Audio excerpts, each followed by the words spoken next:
everyone, my name's Lorenza and I'm going to talk through some basic equipment to get you started with sewing and pattern making. So I've got sewing stuff down here, I've got some basic pattern making things here, this is for pressing, and some bits and pieces here for your sewing machine I'll talk through. I'm not going to go in any particular order than those sort of three categories I just talked about.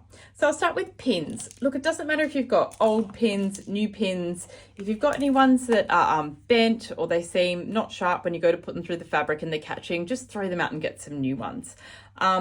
So pins are very important. You need them obviously when you're joining pattern pieces together. You don't want to ever go over them with your sewing machine though. So mostly for joining your pattern pieces together before you sew them with your sewing machine. Now there's a variety of different things you can get for marking your patterns.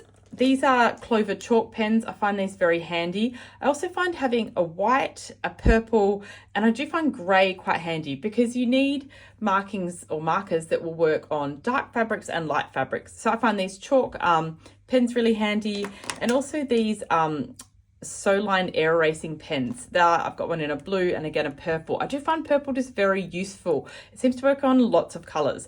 These do dry very quickly though if you're using them, so only use them if you are working with the fabric kind of straight away. Otherwise you'd probably want to be using thread to mark your fabric, or you'd want to be using these chalk. Chalk lasts a lot longer than these erasable markers. I've also just got some Taylor's chalk here. Look, there's heaps of options out there. Just get a few, see what works for you, and you'll find the ones that you prefer marking your fabric with and the ones that you think stay on. So what I mentioned before is if you may be marking it with thread instead, so always get some really bright colored thread. I do tend to use this really bright pink a lot just because it stands out. So when I'm sewing, I'll see where I've marked a notch straight away. So you'll also need needles for sewing, and you'll need a variety of them. So different widths or weights, I think it's widths. But I use this mostly for basting and hand stitching and things like that. So some bright colors and some needles.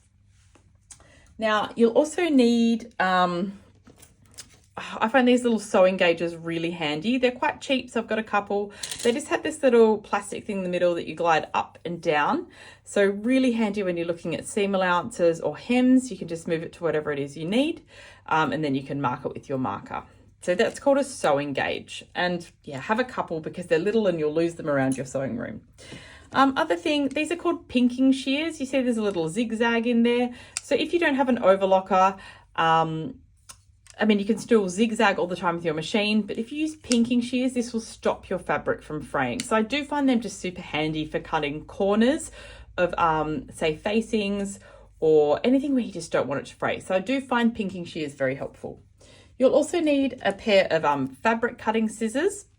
Now, if your fabric scissors can't cut the end of fabric, just got some calico here. Say if they can't cut, the end of the scissors can't cut fabric. So say like this, just listen to this. See how that's not cutting very well? It kind of sounds quite blunt. You probably need to get your scissors sharpened, or maybe they're not aligning properly. So I'll do it with this pair and you'll see and hear that it cuts beautifully. So this pair is great for cutting fabric. This pair probably needs to be sharpened or aligned. These are quite old, but I do like them still. That's why I keep them around. But yeah, you definitely need a pair of fabric scissors. There's other things. These are called snips. Now this is what you use for cutting your threads as you're sewing. They're very handy, and you're better off using these little snips like this than big scissors like this because you could accidentally cut into your garment. So again, get a couple of pairs of these. They are cheap. You can't sharpen them. That's probably the only annoying thing. And they will go blunt. So don't cut things like your plastic tags of clothes when you buy them. Really try and only keep them for trimming your threads as you're sewing. So they're called snips or clippers. And final thing where I was talking about sewing is an unpicker. Yes, you will need one. I do tend to use my snips more than anything for unpicking, but look, you always need an unpicker or a quick unpick. I think they're called different things in different parts of the world. So that's it for sort of sewing. Now I've got some things here for your sewing machine. You'll need different needles. You might want to get twin needles, stretch needles. You might want some heavier fabric or denim needles. Really depends on what you're sewing. And they'll probably look different to these. These are for an industrial machine. That's why they're blue. But you can see there's a variety of needles there. So they're for your sewing machine. So just get a few to get you started. And yeah, depending on what you are sewing, whether you're sewing stretch or knitwear or like lycra or swimwear or denim, they'll generally say it on the needle packet. So you can just buy a few varieties just to get you going. Now your machine will always come hopefully with a screwdriver. That's for getting your presser feet on and off. If it doesn't or it's missing, make sure you get a screwdriver. And it doesn't need to be little like this. You can use a normal long one, but these are kind of handy to get into the machine. Other thing, your machine will come with some bobbins, but I guarantee you want more, so just go buy some more bobbins. Just means you don't have to be taking thread off each time you start a new project. It's lovely to have a whole case full of bobbins in a variety of colors, so when you need to do some alterations or there's a garment that you've already worked on, you can just grab that bobbin back out. So go and get some extra bobbins. Trust me, you'll need them.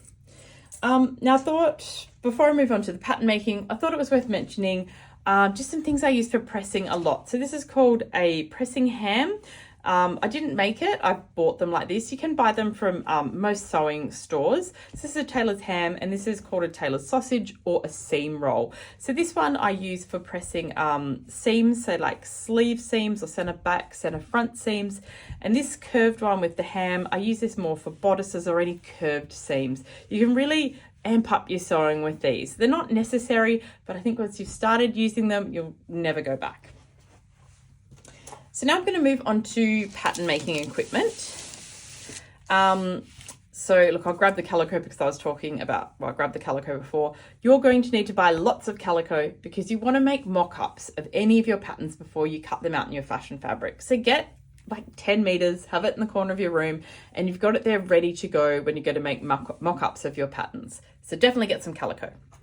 You're going to need a measuring tape. Now measuring tapes do stretch over time, so check if yours is stretched, and the way you can check it is just by holding it up against a ruler. See if it has stretched, and if it has, then go out and get yourself another one. I know you can become quite attached to measuring tapes. I know I'm attached to mine. I've had it since I was quite young.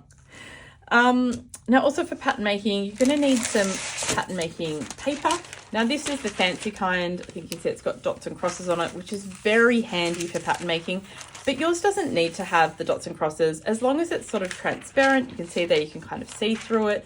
That's what we're after, because when we're tracing patterns, we want to be able to see the pattern under it, or when we're making patterns, you'll need to put pattern pieces together and on top of each other. So as long as it's sort of translucent paper and you can see through it, that'll work for pattern making.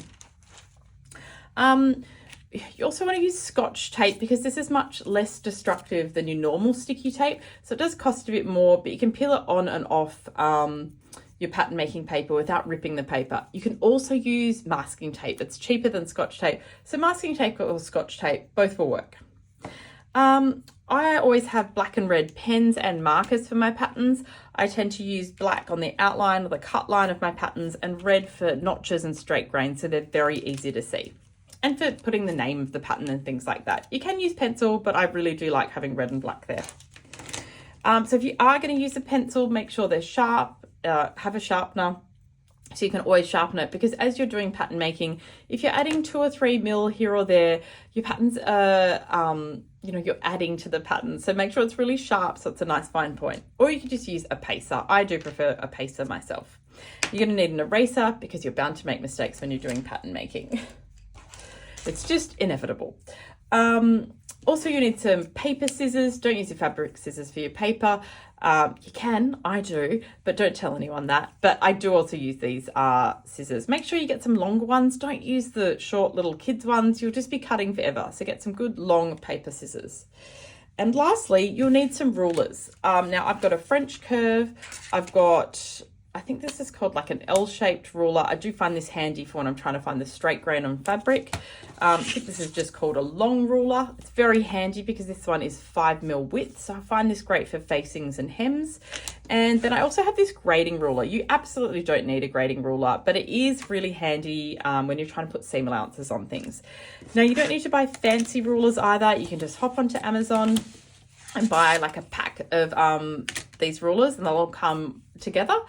I think you just type in sewing rulers or pattern making rulers. So that is it. I'll take the rulers off there. So then we have a completely clean slate. That is everything I would recommend for sewing and basic pattern making.